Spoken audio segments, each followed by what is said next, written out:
Hi there, I'm Aki from Aki Gaming and welcome to another episode on Fire Emblem Heroes Spotlight. In this episode, we will be looking at the latest hero from the Grand Hero Battle, Berkut, the Prideful Prince. A prideful noble who places great importance on social status. Berkut is the nephew of Emperor Rudolf of Rigel and Arm's cousin. He is a blue cavalry unit with high mobility. Berkut's base stats total is 154, and by adding in his weapon's might, the total rating will be at 168. He has very high base attack at 34, followed by defense at 31. He wields a lance which named after him, Berkut's Lance, a weapon with a might of 14 which increases his magic defense when defending by granting him a +4 resistance when being attacked. Berkut's special, Blazing Flame, is an AoE attack that deals 1.5 damage to foes in an area near the target before initiating combat. Since he deals physical damage, the damage will be calculated by deducting enemy's defense instead of resistance. Same as all other AoE special, it ignores weapon advantage of foes, which means that there will not be a -20% attack when it casts, but at the same time, there will not be an advantage over raid units too.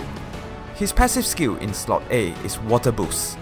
If his HP is at least 3 more higher than enemy at the start of combat, this skill will grant him a +6 resistance during combat.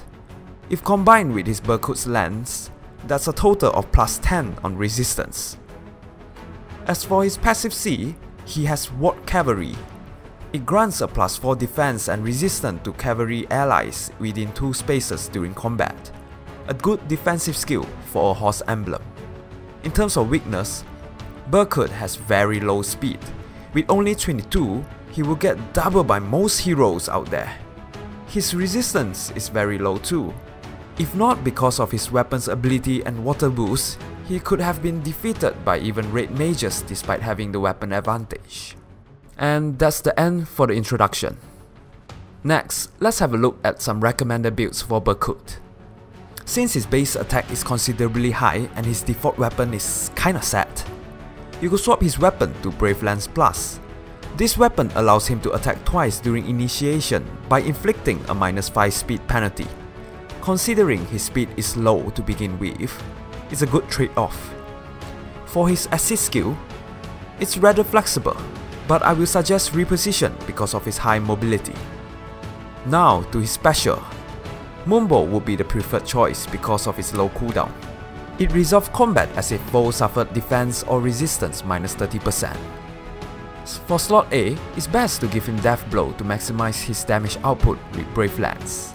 Alternately, you could go with Fury to boost his overall stats. How about passive B? With his super low speed and high defense, it's best to give him Quick Repose to ensure he could make a follow-up attack when being attacked. But do be wary of mages or X units since his speed is so low that anyone could double him. Other recommended B skill for him would be Lance Breaker or Drag Back. As for slot C, you could either stick to his default Ward Cavalry or give him Threaten Defense for more damage. How about Seals? You could either give him Quicken Pulse to reduce his special trigger count or Attack +1 to boost his attack.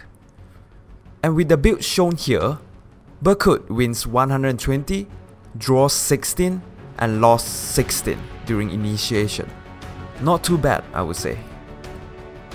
Final thoughts? Despite his appearance and being one of the main antagonists of Echoes, Berkut did not live up to many's expectation in Fire Emblem Heroes. He looks like an inferior version of Camus in my opinion. His weapon is a huge letdown too compared to the previous few heroes from Grand Hero Battle. However, Berkut has the highest attack and HP among all Blue Lance Cavalry, and his defense is the second best just behind Spring Xander. So, are you planning to promote him to 5-star? I sure am not. Let's discuss. If you like this video, don't forget to hit the like button and subscribe to Aki Gaming for more interesting content. Thank you for watching, and I hope to see you soon.